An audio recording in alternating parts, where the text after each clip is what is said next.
Here we go. Here we go. Hey, good morning, y'all, and welcome to Hound Good Talk. morning. This morning we have a very special guest, Cletis Dale Cole. Dale Cole from the great state of Oklahoma is going to join us this morning and answer a few questions and talk about some experiences and a little bit of history and of the Cole's National CatHounds. And Dale, welcome aboard. Good to see you. Wind's blowing real bad and my internet's clicking in and out. Well, listen, this morning we got Dale Cole here from Oklahoma, Cole, the founder and of Cole's National CatHounds, which many of you are familiar with, and those of you that aren't, it's a great strain of hounds that his father and grandfather have been dedicated into breeding and training and hunting for 70 or 80 years. So they go back a long ways. So that's our plan here for this morning. Go ahead, Dale. My father started bobcat hunting in 1930. He lived in southeastern Oklahoma, and he went to Bottom, Texas, in kind of the spring of 1930. There was an old Indian man there that had a lot of hounds, and my daddy traded a guitar for two dogs, a male and a female. The male dog's name was Tex, and he was mixed bred, the black and tan color, and he was black and tan and blue tick, with some foxhound in him, and he got a female called Queen, and she was a Virginia foxhound. And back at that time, my daddy's job was he traveled up and down the Red River, and people let their hogs run loose back in them days. And say like, I'll just say like Joe Ben had 3 notches side and 2 on the other, and he captured them hogs. And they had trouble with bobcats catching the pigs and killing them. And my dad's dogs, when they was 8 months old, he was walking them up down that river catching hogs, and they treated a bobcat, and he jumped it out. And from that time on, them dogs just got after every bobcat they smelled it and treated. And he bred them 2 dogs together. And his love for bobcat hunting, he traveled the United States bobcat hunting, and he'd try to find dogs with the same quality as his to breed to, and then he would line breed them. He'd breed. Y'all still with me? Yeah, we are, Dale. He was line breeding these dogs is where we left it. Eddie started the foundation of the Cole's National CatHounds. And from there, Dale, what was he looking for, Dale? He was looking for dogs had stamina, ability to run a cold track fast, and a natural instinct to tree a bobcat. If it went up a tree, there's a lot of dogs fall short on treeing a bobcat, at times and places. So he would always search for a top quality cat hound and breed into his dogs, and then he'd take a grandfather, breed back to a granddaughter, uncles, nieces, second, third cousins, back and forth.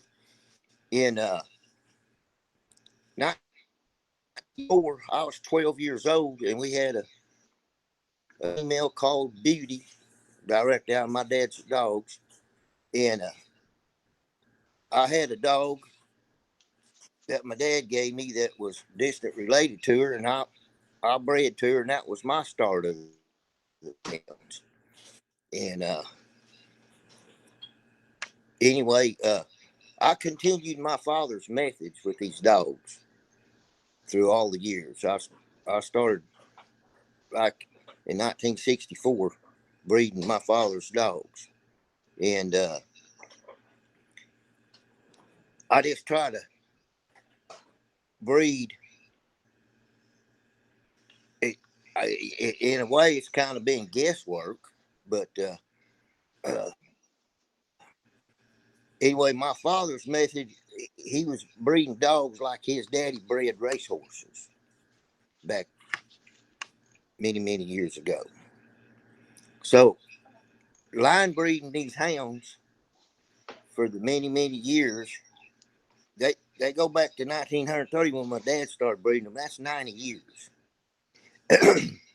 And I really believe that they're genetically bred to be natural born cat hounds, because I've had many, many puppies that would run the first cat they smelled at 5, 6, 7 months old. So I've had reports from other hunters that got a hold of, and I guess I've been fortunate. Okay. So, Dale, I can be a testament to that. I know Ranger, and Cole's National CatHound that came out of British Columbia with Hyde Vanderkamp. The first cat track he ever smelled, that was the way he went, and that's been his story ever since. He's a fast, cold trailing dog and a tight-footed dog. And I just want to say to you that a dog can't walk, a dog can't run, a dog can't hunt. And the feet on these dogs are phenomenal. They got feet that'll hold them up in Maine weather. And your dogs have actually been hunted all over the United States, haven't they, Dale? Yeah, they've been hunted from California, from the West Coast, plumb to the East Coast, and up into Canada, and plumb down into Mexico. And we never did breed tons of dogs to scatter them out. We always bred dogs for personal use, and then let go of some of the extra ones that we didn't need. I had a litter of puppies. I don't raise several litters a year just because I can sell dogs.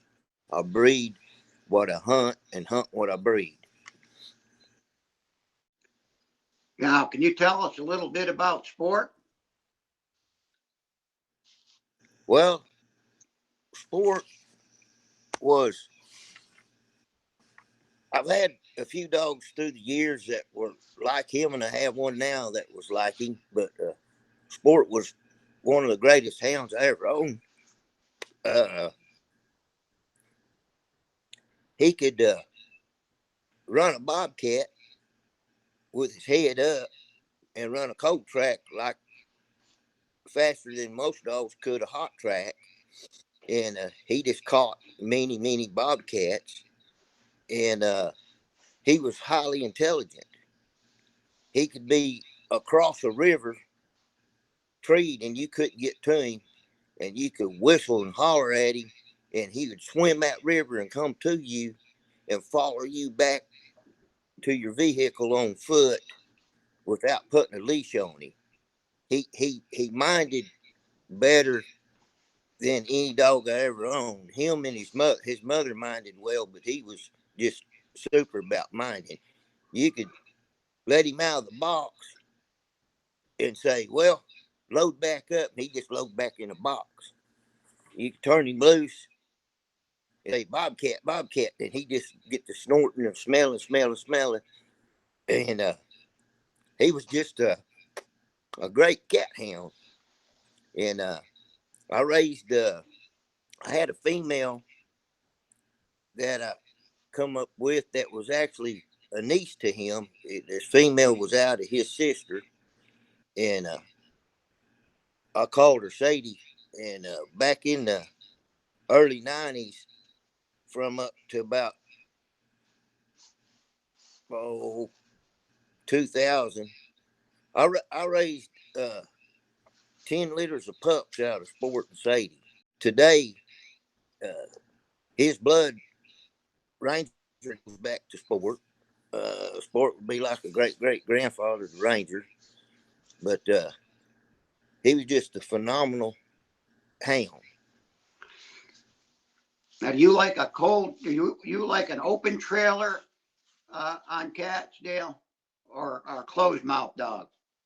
Well, uh, a lot of my dogs, and most of my dogs, and this is what I like. If they smell a cold trail, they'll bark a little bit, and they'll shut up and they'll drift out on it. And the next time they bark, they're 300 or 400 yards or 600 old cat track, and he'd beller and bark a couple of times, and the next time you heard him, he was going, skip 300 or 400 yards. Sometimes he'd bark, and the next time you heard him, he'd be a quarter of a mile away. Your tracks. Do you start most of your tracks on bare ground?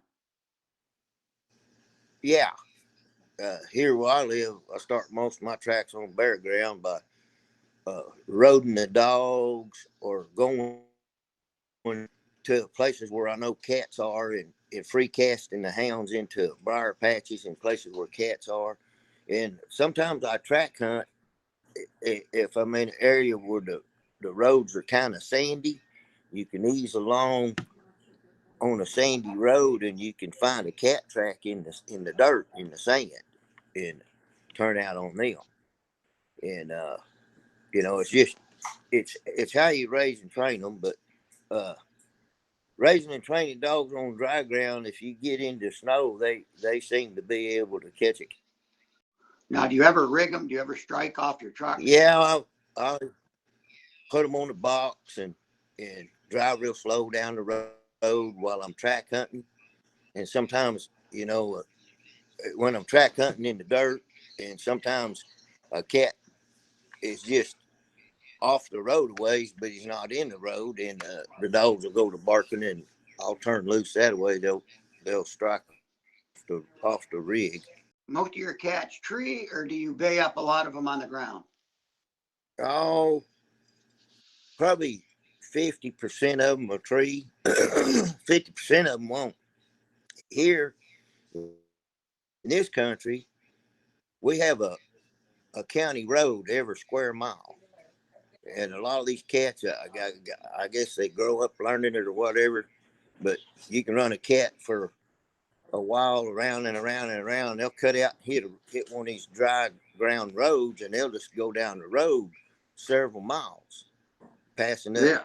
creeks, canyons, and they get away from you because every day here there's oil well field traffic where vehicles are up and down the road and drop oil well. Just can't smell them in that road. Right. And the Right. only time I've ever had them smell was when we maybe had a little bit of snow when a cat hit the road, and they smell them down the road in the snow. But most usually on the dry ground, the cat gets away when he hits that road. Yeah. Yeah. Yeah. And your cats, what do your cats average like in size, Dale? Oh, a female cat here would be 18 to 20 pounds, and a male cat be 22 to 26, 27 pounds, 28 pounds. Every once in a while, we'll catch some over 30. Uh, I caught a couple of cats in my lifetime here that me and my dad caught one 1973, was 44 pounds. I caught one, just a few years back that was 46 pounds. But normally our cats are 18, 20 pounds on females, and like 22 to 25 pounds on males. They don't get huge like your northern cats do. Now, how many dogs do you normally run on a cat? Well, I I hunt like 2 to 4, sometimes up to 6, but a lot of times I'll just go hunting with 2 dogs. Uh, a lot of cat hunters like to hunt bobcats with a whole pack of hounds, and that works in certain areas. But say like if you was in snow country all the time and you had a dozen dogs, they'd get in each other's way and stomp the track out. So, uh, but but I like to hunt 2 to 4 dogs a lot. Yeah. And let me ask you this: what are some, besides you? What do you feel about brains. I mean, do you like to see a lot of brains in your dogs? Yeah, intelligence. I mean, you can, you know, my experience with hounds, uh, you can run into a hound that's kind of what I call dumb, and they just don't make nothing. It takes a intelligent dog to make a hound. You, you're not gonna make a cat hound out of a dummy, but I you gotta breed your dogs for cat hunting, for stamina, brains, nose,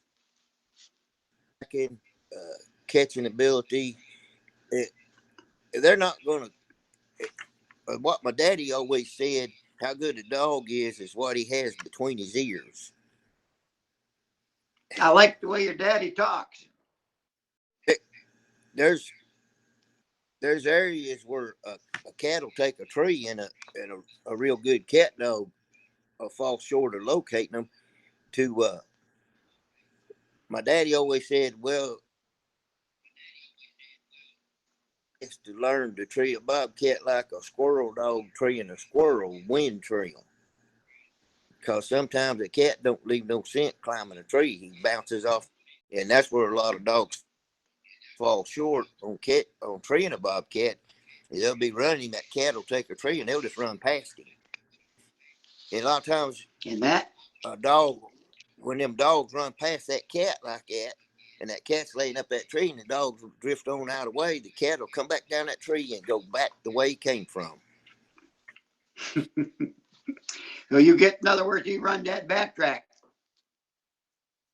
Yeah, cats are good about circling and dodging and hitting the backtrack and going back and forth on it. Yeah. What do you think? What do you think's the hardest game to run with your hounds? With my experience, and I've had some people argue with me, the hardest game to catch with a hunting hound is a bobcat. A bobcat, no matter what part of the country you're in or where you hunt them, a bobcat's the hardest game to catch with a hunting hound. Amen. Number one factor on that is a bobcat puts off, don't put off scent. Uh, all other game puts off a lot more scent than a bobcat. You know. Amen. Amen to that. Well, it's been, of course, my experiences are a little different than yours because mine are strictly under snow conditions. All our running is done on snow, and of course, we did a little skit there the other day on snow conditions, which this year have been absolutely terrible, crushed and just junk snow all winter long. So we didn't have much of a cat season. But that Ranger dog, that Cole's dog, did as good as any dog did anywhere on the poor conditions that we had. He really doesn't need good conditions. He just needs to be turned loose on a cat track. I'm not bragging him up. I'm just bragging your breeding up. That's all. Well, uh, a lot of people brag about me the way I breed my dogs, but I give all the credit to my father. He started it. I just continued what he started. Yeah. You definitely had a good foundation. Yeah. And you've been familiar with Ranger and what he's done here since I got him out of British Columbia. And we've touched bases quite often on him, and I've talked to you a lot about him, and you've given me a lot of support over the last few years, and I appreciate that. I want you to know that. Well, I thank you, and I'm proud that you have Ranger, and that he has really worked and showed you what kind of dog he really is. Well, Dale, it's a funny thing because I run cats and bears with Ranger. And the first year that I had him, I wasn't so sure that he was going to turn out to make a bear dog or not, because he wasn't sure that he really liked to run bears. And then the first cat track that I put him on, like you had mentioned earlier, was all it took. And away he went. And then that following year, he decided, well, they're not going to put me in any cats this fall. I'm going to run bears. And he did an outstanding job. He's led my pack. Yeah, he's done a nice job. And we hope maybe somewhere along the line here to perpetuate what we've already developed, you know, with Ranger. So we're going to try to do is have some baby Rangers. Samantha, Yeah, that'd be a great thing. So Dale, anything you'd like to add, we'd appreciate. Any knowledge that you can share with us? Well,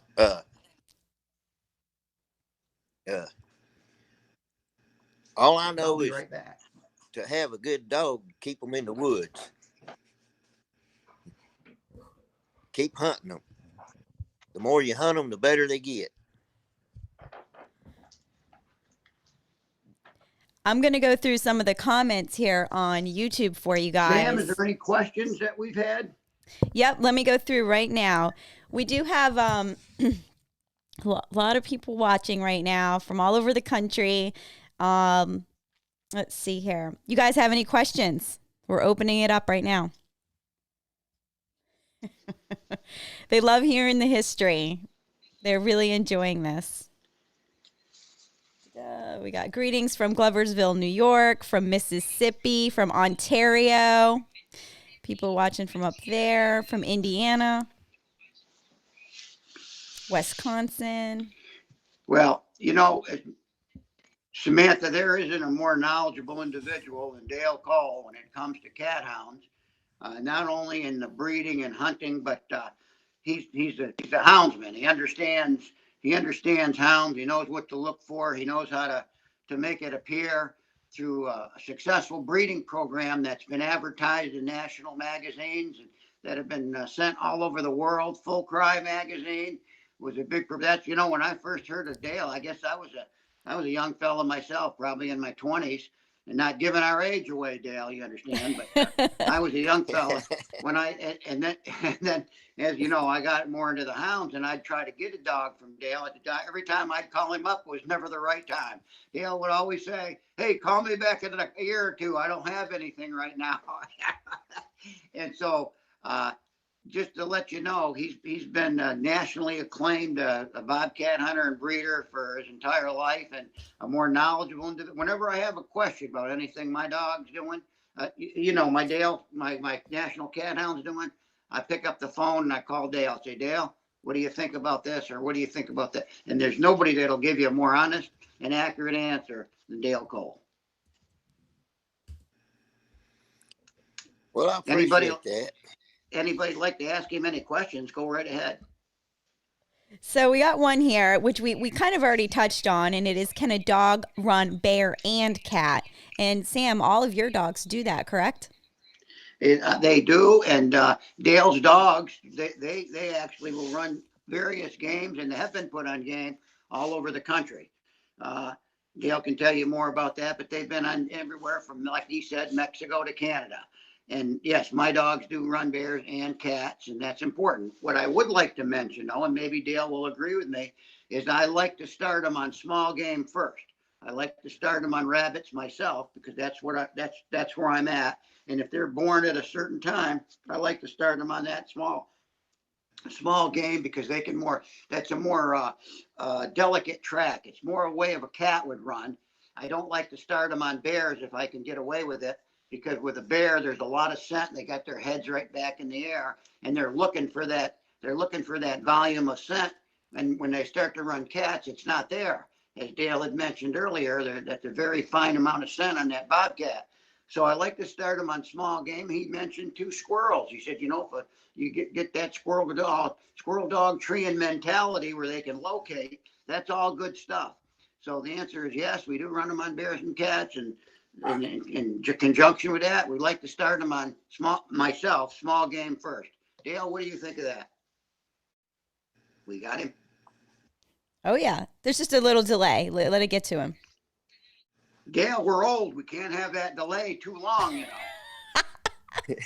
Yeah, on my end, it's clicking in and out. Probably due to the weather here, clicking my internet on and off. All right, what other questions do we have, Sam? Well, so how did you come about finding Ranger? How did Ranger get into your hands? We have Timothy Flint. He wants to kind of know the breeding behind Ranger and how you ended up with him. Well, the breeding, you should ask Dale more about the breeding than me. Exactly. If he's there. He's Dale, can you tell Okay, me, tell us a little bit about Ranger's breeding? okay, Hitty Vanderkamp in the is actually the breeder of Ranger. He acquired a female Cole's CatHound from a guy named Bruce Haig just to raise some pups out. And I got him a couple of Cole CatHounds from a guy here in Oklahoma that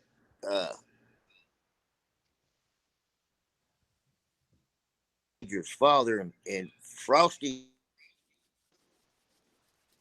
my sport dog, is a great grandfather to Frost. And that's what Ranger is. Ranger is my internet All keeps right. kicking in and out.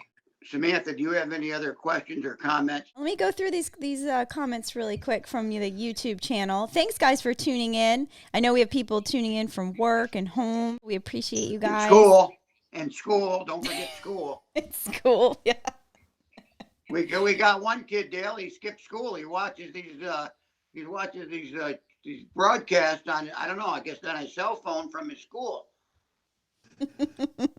And he really wanted to meet you. And Dale, I don't know how long we're going to be able to have you on, but what I do want to say is thank you so much today for coming in, and what we hope to do is the same thing in the future when we have maybe a little less wind and a little better signal from your internet, or even possibly another internet that does a little stronger signal, so we can gab with you, because it's not only informative, but it's a privilege to hear what you have to say and how you say it, because a lot of your comments and suggestions are going to be used nationwide, of course, in their own programs. So I want to thank you again for your breeding program and for you being with us today. It's been very enjoyable. And I want to thank Mr. Cole here for coming on today. Lots of good information, but I'm done. I don't have any more questions coming in.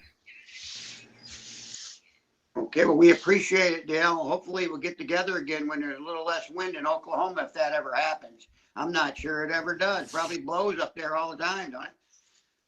But we're gonna go now and go do some dog stuff, take care of them, and y'all have a great day. Thank you so much for tuning in. Hopefully you'll subscribe to the YouTube channel and click on the bell for future updates of some. We have some coming up real soon.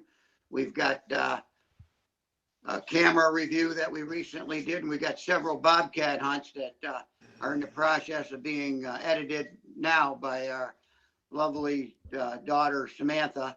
Hi, Sam. Say hi. Hi. And yeah. Again, guys, keep your kids in the woods. We've got a children. Go ahead, Sam. Yeah.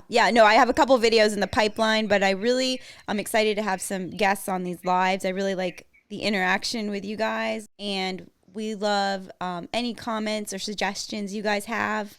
I know we have someone who asked for a beagler. We would be very happy to have a beagler on here. Absolutely. Okay, I am gone. Y'all have a great day and happy hunting. Keep them in the woods. God bless. Stay safe.